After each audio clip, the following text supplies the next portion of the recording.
साथियों नमस्कार, मेरा नाम प्रशांत है और आप देखना शुरू कर चुके हैं आपका अपना चैनल द कॉन्फ्लिक्ट लेंस।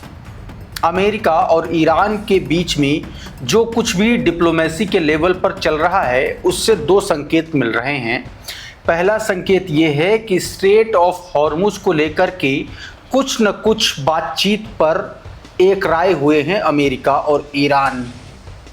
और दूसरी बात ये है कि स्ट्रेट ऑफ हॉर्मुज पर ईरान के दबदबे को लेकर के यूएई जो है वो बहुत ज़्यादा आशंकित है, क्योंकि स्ट्रेट ऑफ हॉर्मुज पर ईरान ने अपने कब्जे का दायरा बढ़ा दिया है, जिससे यूएई की जो तेल सप्लाई करने वाली जो पाइपलाइन है उस पर भी मॉनिटरिंग का एक तरीके से अंदेशा बढ़ रहा है। अभी उस खबर के बारे में मैं आपको बताऊंगा, बहुत सारी खबरें इसको लेकर के हैं, उसका एनालिसिस जो मैंने किया उसको मैं आगे बताऊंगा।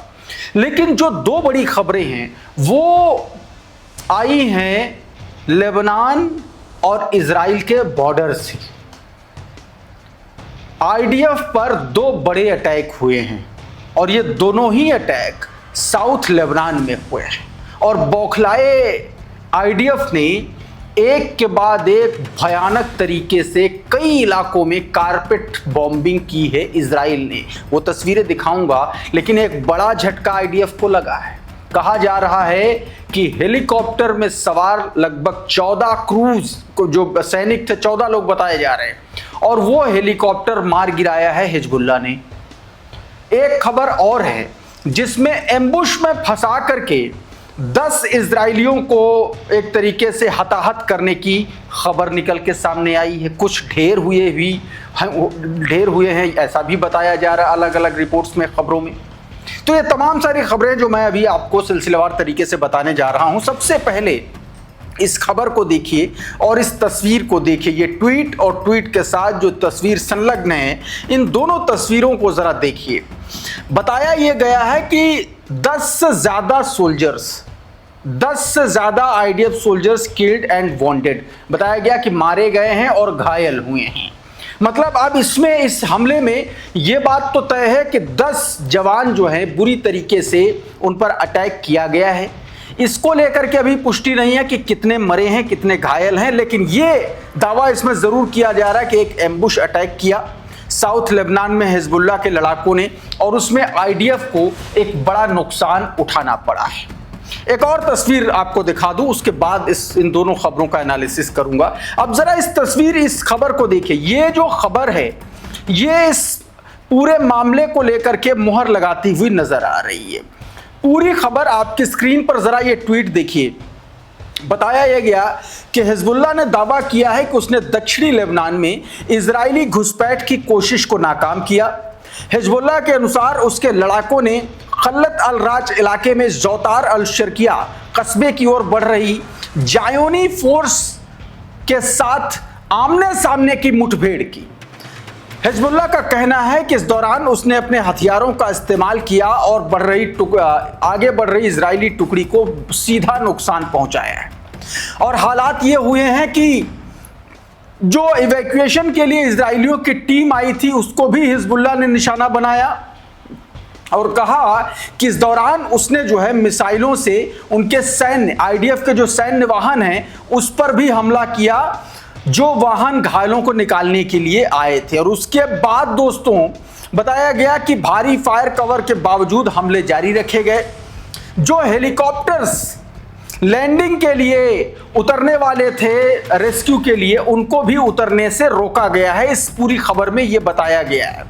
और उसके बाद इन इजरायलियों को अपने घायल साथियों को उठा करके आनन फानन में मस्काफ आम बस्ती की ओर ले जाना पड़ा। जो घायल थे, जो मारे गए लोग थे, उनको मस्काफ बस्ती की ओर ले जाना पड़ा है। संगठन ने यह भी दावा किया देर सरियान कस्बे में उत्तर की ओर बढ़ रही एक अन्य इजरायली टुकड़ी पर भी निगरानी की, फिर उस पर सीधी फायरिंग रेंज में घात लगा करके हमला किया, जिसमें कई लोग हताहत हुए हैं। यह हिजबुल्लाह ने दावा किया है। दोस्तों एक और खबर देखिए।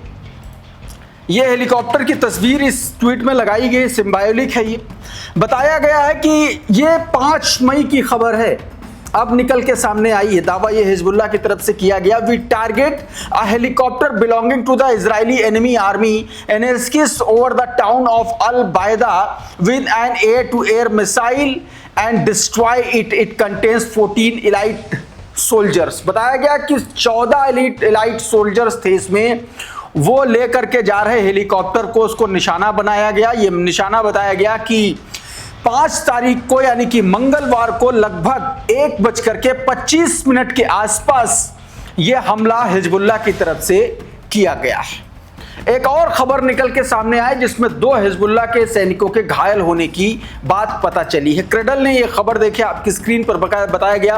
According to the reports, Israeli channel 15 के हवाले से लिखा, 2 Israeli soldiers were wounded after the pair of Hezbollah kamikaze drone detonated in close proximity in their position. बताया गया कि कामिकाजे ड्रोन के जरिए एक तरीके से वहां पर डेटोनेटर के जरिए जो है इनको अटैक किया गया और उसमें 2 आईडीएफ के सोल्जर्स जो हैं वो घायल हुए हैं। उनको फौरन जो है ट्रीटमेंट के लिए हॉस्पिटल ले जाया गया है। ये जानकारी दोस्तों चैनल 15 ने दी है, यानी कि इजराइल की तरफ से ये पुष्टि हुई है। एक और खबर आपको दिखाता हूं, जरा इस वीडियो को देखिए। ये डायरेक्ट हिट हुआ है, ये मरकावा टैंक, उसको सीधे तौर पर अटैक किया हिजबुल्लाह ने। सदर्न लेबनान की ये तस्वीरें जहां पर हिजबुल्लाह ने इसको अटैक किया। एक और वीडियो देखिए, ये ड्रोन सिस्टम जहां पर एस्टैब्लिश था इजराइल का, उसको निशाना बनाया गया है, उससे जुड़ी तस्वीरें हैं, आप देखिए जरा। ये वो एरिया है जहां पर एक तरीके से इजरायली ड्रोन कंट्रोल सिस्टम था, उसको हिजबुल्लाह ने निशाना बनाया। ये बैदा, टाउन ऑफ बैदा की तस्वीरें हैं जहां पर लॉइटरिंग म्यूनिशन के जरिए ये हिजबुल्लाह ने यहां पर अटैक किया है और उसको सीधे तौर पर इस ड्रोन ऑपरेटिंग सिस्टम को निशाना बनाया गया। जवाब में इजराइल ने ताबड़तोड़ हमले किए हैं, सदर्न लेबनान में कई जगहों पर हमले किए हैं। अब इन तस्वीरों को आप देखिए और मैं आपको इसके बारे में बताता जाता हूं एक एक करके। ये तस्वीर देखिए जरा, बड़ा अटैक हुआ है। बताया जा रहा है कि इसमें कई लोग घायल हुए हैं, कई लोग मारे गए हैं। लड़ाकू विमानों और कॉम्बैट ड्रोन ने दक्षिणी लेबनान में एक तरीके से कोऑर्डिनेटेड हमले किए हैं, जिसमें कई रिहायशी और ग्रामीण इलाकों में सैन्य अभियान बढ़ाया गया। एक और तस्वीर देखिए जरा, ये हमले के तुरंत बाद की तस्वीरें हैं। देखिए किस तरीके से चारों तरफ धुआं और धूल के गुबार दिखाई पड़ रहे हैं। एक और ये फोटो देखिए, ये धुएं का गुबार उठ रहा है। ये देखिए, एक और ये वीडियो देखिए किस तरीके से एक रिहायशी इलाके में आकर के बम फटता है। ये इस तरीके से सदर्न लेबनान के अलग अलग इलाकों में हमला किया। अब क्रेडल का एक ट्वीट देखिए, क्या बताया गया। रिपोर्ट्स के मुताबिक सैदा जिले के दाऊदिया, सक्का किए और कौथरियत और अल सियात कस्बों पर भारी हवाई हमले किए गए। अंसारिया में एक बहुमंजिला इमारत के पूरी तरीके से ढहने का वीडियो सामने आया, जो मैंने अभी आपको दिखाया, जिसमें सटीक एयर स्ट्राइक के क्षण कैद हुए। इसके अलावा एक इजरायली ड्रोन ने वादी जिलों के यानू में हयादा इलाके से गुजर रही एक गाड़ी को निशाना बनाया है। कई जगह एक तरीके से इजराइल ने हमला किया। एक और ये तस्वीर देखिए, मधुरेंद्र कुमार ने ये वीडियो जारी किया। देखिए बड़ा अटैक किया है।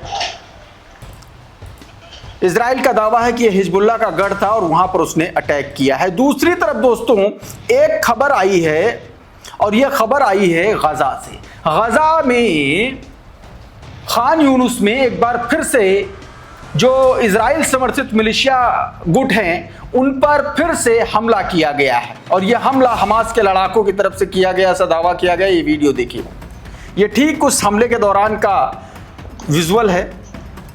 बताया गया है कि एक एम्बुश अटैक किया जिसमें जो मर्सिनरीज थे उनको एलिमिनेट किया गया, मारा गया है, ढेर कर दिया गया है खान यूनुस में। ये सदर्न गाजा स्ट्रिप का इलाका है जहां पर हमले के बाद की तस्वीरें, इस पूरी इमारत में आग लगी हुई है, यानी कि धमाके से मर्सिनरीज को उड़ाया गया है। अब एक खबर मैं आपको बताना चाहता हूं, यह खबर गजा में हमास से जुड़ी हुई है। एक टेलीविजन चैनल पर पत्रकार ने इजराइलियों की धज्जियां उड़ा दी।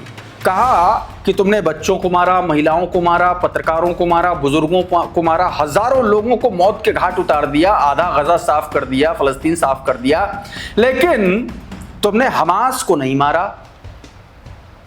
ये बयान दिया गया। पहले सुनिए और इसके पीछे की पृष्ठभूमि जो बातें बताई जाती, कही जाती, उसके बारे में बताऊंगा। पहले ये सुनिए। You kill tens of thousands of civilians. You kill paramedics. You kill journalists. You've even killed your own hostages. But not apparently all the Hamas fighters. अब ये कहा गया, इजरायली राजदूत को ये सीधे तौर पर करारा जवाब दिया। अमेरिकी पत्रकार विक्टोरिया डेब्रुशाइन ने ये एक तरीके से सवाल किया। अब देखिए, तमाम सारे लोग इस तरीके के दावे करते हैं, आरोप लगाते हैं कि हमास को फंडिंग इजराइल ही कर रहा है और इजराइल ही मारने का दावा कर रहा है, लेकिन मारे आम नागरिक जा रहे हैं, हमास नहीं मारा जा रहा। इस तरीके की बातें कही जा रही हैं। बहुत सारी ऐसी रिपोर्ट भी हैं इसके ऊपर कि दरअसल हमास पैदा किया हुआ ही इजराइल का। तो क्या ये सारा का सारा गेम जो है ग्रेटर इजराइल बनाने का है, जिसमें हमास को इस्तेमाल कर रहा है इजराइल? इस तरीके की बातें लगातार सामने आ रही है। दूसरी तरफ लगातार जंग को लेकर के इजराइल में भयानक विद्रोह की स्थिति है। और क्या इजराइल मतलब दुनिया भर के यहूदी इजराइल और बेंजामिन नेतन्याहू की सत्ता के खिलाफ खड़े हुए हैं। जरा ये तस्वीरें देखिए, ये न्यूयॉर्क की तस्वीरें हैं। हजारों की संख्या में यहूदी जो हैं न्यूयॉर्क में प्रोटेस्ट कर रहे हैं। ये लगातार इजराइल जो जंग लड़ रहा है, जिसमें इजराइल के लोग मारे जा रहे हैं, उसके खिलाफ ये हजारों लोग जो है प्रोटेस्ट करने उतरे हैं। ये न्यूयॉर्क की तस्वीरें हैं, आप साफ तौर पर देख सकते हैं। उधर एक ड्रोन को मार गिराया है ईरान ने। ये अमेरिका का MQ-9 रीपर ड्रोन बताया जा रहा है। ये वीडियो देखिए, ये बीती रात का वीडियो बताया गया कि इसमें अमेरिका ने ये स्ट्रेट ऑफ हॉर्मुज के पास कशम आइलैंड के ऊपर ये ड्रोन मंडरा रहा था। ठीक उसी वक्त जो है, तस्नीम न्यूज एजेंसी के हवाले से वीडियो, ठीक उसी वक्त ईरान ने इस ड्रोन को मार गिराया। शुरुआती दौर में ये बातें खबरें निकल के आई कि ये एक बड़ा छोटा सा ड्रोन है, माइक्रो ड्रोन है, टोही ड्रोन है, लेकिन जब इसके विजुअल निकल के सामने आए, जरा ये वीडियो देखिए, ये ड्रोन है।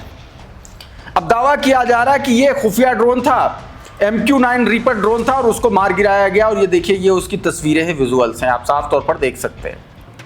मधुरेंद्र कुमार ने ये वीडियो जारी किया है। अब दूसरी तरफ दोस्तों, डोनाल्ड ट्रंप का एक ट्वीट आया। ट्वीट में एक दावा किया गया, कहा गया कि जो ईरान से अमेरिका को चाहिए वो देने के लिए ईरान तैयार हो गया है। मतलब ये दावा किया डोनाल्ड ट्रंप ने, और ये भी साथ में कहा कि अगर नहीं तैयार होगा, नहीं देता है, तो फिर हमले दोबारा शुरू हो जाएंगे। इस ट्वीट को देखिए, इसमें क्या बताया गया। ये कह रहा है, मान लीजिए, मतलब assuming Iran agrees to give what has been agreed to. बताया गया कि मान लीजिए कि अगर ईरान वो देने के लिए राजी हो जाता है जिस पर सहमति बनी है, जो शायद एक बड़ा अंदाजा है, तो पहले से ही मशहूर एपिक फ्यूरी खत्म हो जाएगा। मतलब ऑपरेशन खत्म हो जाएगा, जंग खत्म हो जाएगी। और बहुत जो असरदार ब्लॉकेड से हॉर्मुज स्ट्रेट ईरान समेत कई सभी के लिए खुल जाएगा। अगर वो राजी नहीं होते हैं तो बमबारी शुरू हो जाएगी। और दुख की बात यह है कि पहले से कहीं ज्यादा बड़ी और तेज बमबारी होगी इस मामले। एक तरीके से ये बात डोनाल्ड ट्रंप ने अपने ट्वीट में कही है।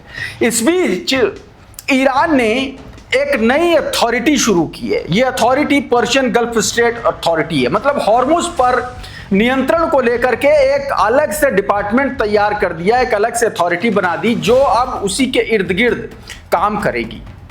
ड्रॉप साइट का एक वीडियो है जिसमें एंकर ये बता रहे हैं कि आखिर ये किया क्यों गया। एक छोटा सा हिस्सा Strait of Hormuz area as it's now being contained by the Iranians. For them this is, अब इसका सीधा सीधा मतलब है कि ईरान जो है उसी अथॉरिटी के, ईरान की जो अथॉरिटी है वो जो उसने बनाया है वही अथॉरिटी है हॉर्मुज का सारा काम देखेगी। किस रास्ते से कौन सा जहाज गुजरेगा, टोल कितना देगा, अगर कुछ गड़बड़ करता है तो उसके लिए वो जिम्मेदार रहेगी। मतलब एक पूरा का पूरा वर्टिकल ईरान के भीतर ये खड़ा हो गया। इस वीडियो में बहरहाल इतना ही। बहुत बहुत शुक्रिया, बहुत बहुत धन्यवाद। आप जुड़े रहिए आपके अपने channel the conflict lens TCL के साथ। नमस्कार।